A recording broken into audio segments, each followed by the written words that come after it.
lahat. So it's just finally time to, make it happen talaga na may event na pag-8. Ano yung mga pinagkakabala mo right now? Binanggit mo na kanina. Yun nga, Halik is ending in 3 weeks. Tapos I'm starting a new series on Iowa called Manila. Manila, Taiwan yun. Manillennial. Matatapos na yung halik. So, kamusta? Ano yung aabangan ng mga tao dun sa ending? Alam mo, hindi ko rin po alam. Ay, hindi mo rin Hindi alam. nila masyado sinasabi sa amin ko ano. Kayo din masasurprise. Mas surprise din kami. But in any case, sobrang nakaka-excite talaga. Kasi hindi nila lahat ng plots na meron masasarap. Okay. Happy or ikaw? Happy or sad? Bittersweet, of course. Bittersweet. Sweet kasi diba, parang nakakatuwa na we're ending still high profile, still high ratings. Alam mo yun, sobrang nagpapasalamat kami ng continuation support. Pero bitter kasi malamang, miss ko sila sobrang sepa. Tawag dito kung ikaw, tatanungin ka, paano mo gusto mag-end? Kay Jade ba o kay Jack? Kung ako sana, mag-isa. Mag-isa na lang. Kasi parang, yun nga, ang dami din nangyari sa buhay ni Lino and ni Jackie. Na parang siguro they should focus on themselves. Okay.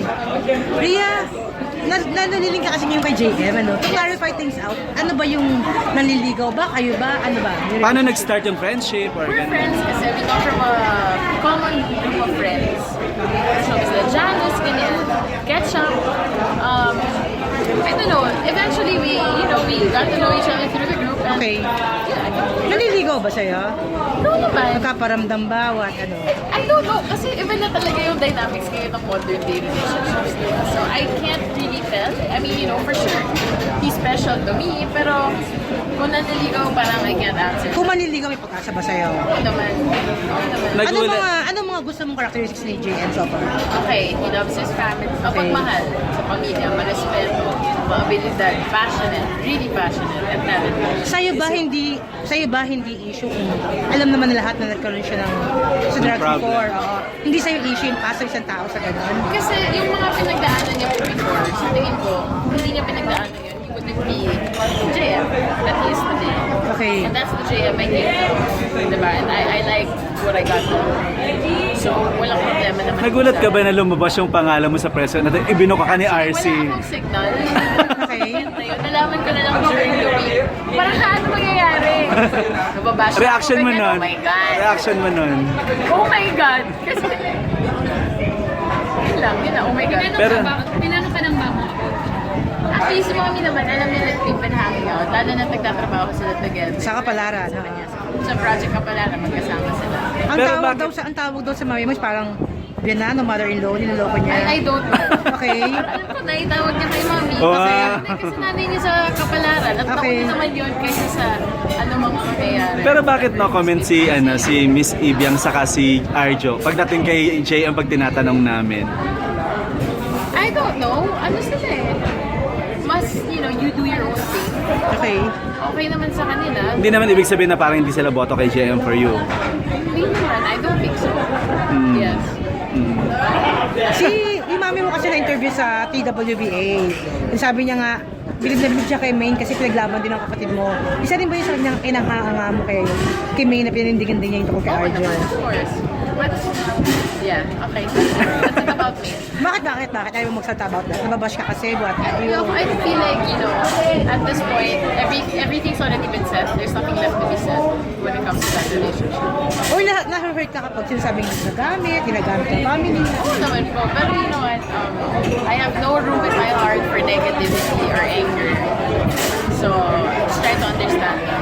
Ikaw Ria, tanongin lang kita, nung dumating sa point na pinagdaanan niyo yung mga bash na gano'n, parang ikaw hindi ka na-interview kasi, ikaw, how do you handle yung mga yon? Na mama mo umiiyak because of what happened? I mean, there are days for sure that iiyak ka, pero Ikaw din. no, aside from that, I have friends who kasi, okay, it's not for whatever, pero the idea that there's a legal option that we can take keeps me okay. Alam mo yun yung okay lang, pag mapuno ako pwede. Pero alam mo yun, parang okay naman, I just shrug it off. Kasi naiintindihan ko rin naman kung bakit sila mambabash. Alam niyo po yun, yung these are people that they live for, they devote their life for. So parang on one end, naiintindihan ko why they would act out.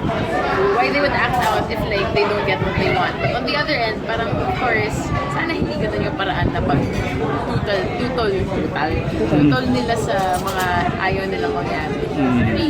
Kasi si Arjun ay pakilala na ni May sa family.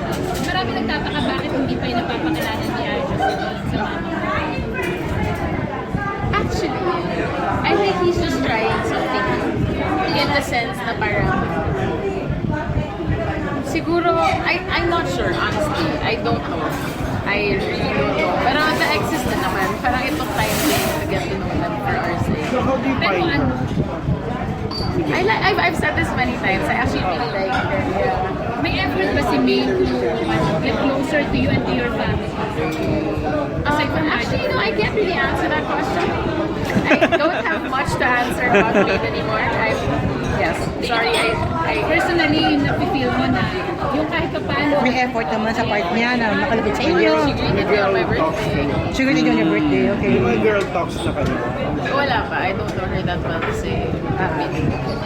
Yeah. Sabi niya kasi, isa yatang nagustuhan ni JM sa'yo kasi very ano ka daw, napakagaling mo magbigay ng advices. Siya ba mismo personally, binigyan mo siya ng advices? Yes. Or humingi siya ng advices to you? Yeah. At na-attach siya sa'yo through that advices? I'm not sure, pero... Yun yung sabi niya kasi. Ano nga, magkaibigan kami. There have been instances where I've given him advice. Pero do you feel na nagpaparamdam siya or wala? Parang friends lang I talaga. don't know. I really can't tell. pero alam mo ba, Ria, maraming kinilig na Oo nga, yeah. Kakatuwa naman. At least positive na, positive yung... Kasi gusto namin kayo. Thank you.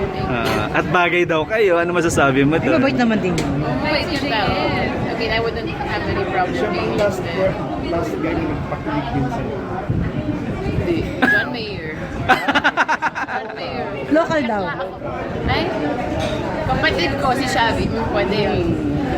Pero ano ngayon, yung status mo ngayon, marami ba nanliligaw aside from... Hindi, kasi nga, I think everybody, I've been very open with the fact na I love being single. So, being in a relationship would mean breaking up with myself.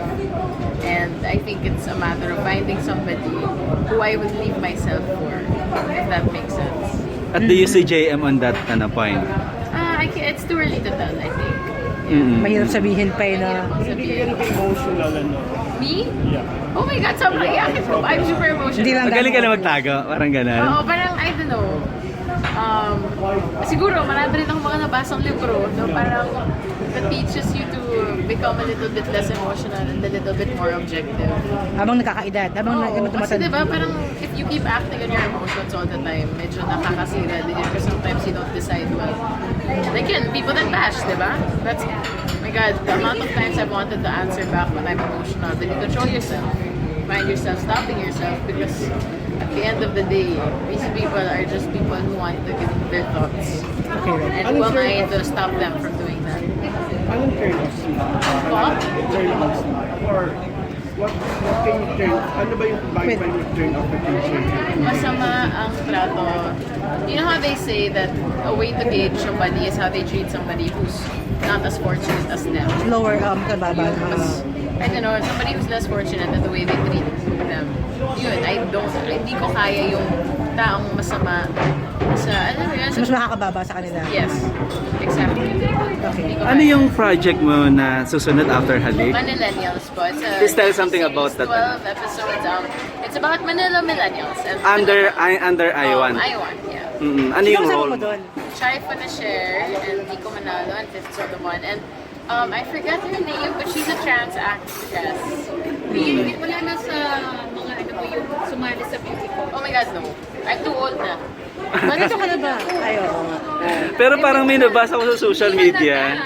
Parang ka naman 23, Mars, ha? Thank you so much. May nabasa ko sa social media, lumalabas din yung pangalan mo sa Darna. Bagay daw because of your face. Naglalaki ba ako ngayon? Hindi, kung sakali, paghahandaan. Kung sakali ba, paghahandaan mo kung sakali. Hindi, but yeah, I mean, if the opportunity comes, I will take it. Pero at the end of the day, I still see Liza at the age and as Darna. Ano masasabi mo na nag-back out siya because of You know what, that? there really is a reason for everything, and I hope she finds that reason, and I hope she finds solace in the fact that there's something good that will come out of this. She's such a beautiful person inside and out, so parang I get how she feels, I get it. And I feel for her, I really feel for her. working with your mom and Arjo soon, may mga offer ba? Parang wala pa, hindi pa nangyayari, di ba? May inaayos. May mga inaayos na plano po. Hindi ka ba tawag ilang makatrabaho yung dalawa? Actually, dahil sa MMK po namin, sobrang kampante na ako na kaya ko to work with Arjo. Mami, hindi ko pa po alam. Huwag muna natin sugutin yung tanong na yun. Wala Pero pa wala. bakit kabado ka? Siguro. Siguro po. Sige, invite them na lang doon sa I Want, ano. Hi everybody, last 3 weeks of Halik, huwag niyo pong palalampasin. It's landed April 10th. Arjo Naiden, Jessie Mateo, Hi. and Jesusa. And eventually, I Want to Thank you. Thank you.